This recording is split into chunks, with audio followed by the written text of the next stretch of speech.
Walang takas sa Navotas ang tatlong nagnakaw umano ng isang tugboat mula pa sa Pangasinan. Kung paano nabisto ang malapirata umanong pagtangay sa pagtutok ni John Consulta. Malayo pa lang, naispatan na ng mga tauhan ng NBI-NCR ang target nilang tugboat sa Pier 4 sa Navotas. Nang tuluyang makalapit ang mga otoridad at naidikit ang kanilang bangka sa pake na barko, biglang may sumilip na lalaki mula sa itaas. Kayong dalawa eh. Ang dalawa piteri rito.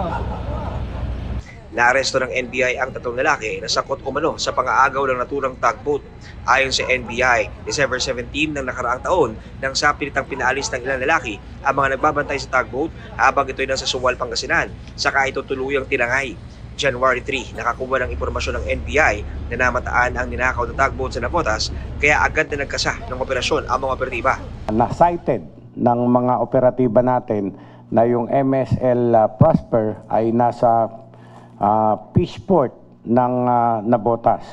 So immediately, they conducted an operation which resulted to the recovery of the missing tugboat and the arrest of these 3 persons. Nakakapagtaka, bakit bigla nag-issue ng emergency salvage permit? Supposed to be, hindi naman abandoned. And at the same time, sabi is hindi raw seaworthy. Pero nung na-recover namin, napaandar pa po namin at nailipat pa namin sa isang neutral position dito sa Navotas Fishport. So, tumatakbo yung barko. Itinanggi naman ng isa sa mga naresto ang akusasyon. Pero sabihin na ninakaw namin yun, maaaring hindi. Kasi nakaano yun, mami, yung lahat na bago ka umalis doon, kailangan may clearance sa Coast Guard. Kailangan i-clear mo sa PPE. Sabi mo chap-chapin or ito ay possibilities.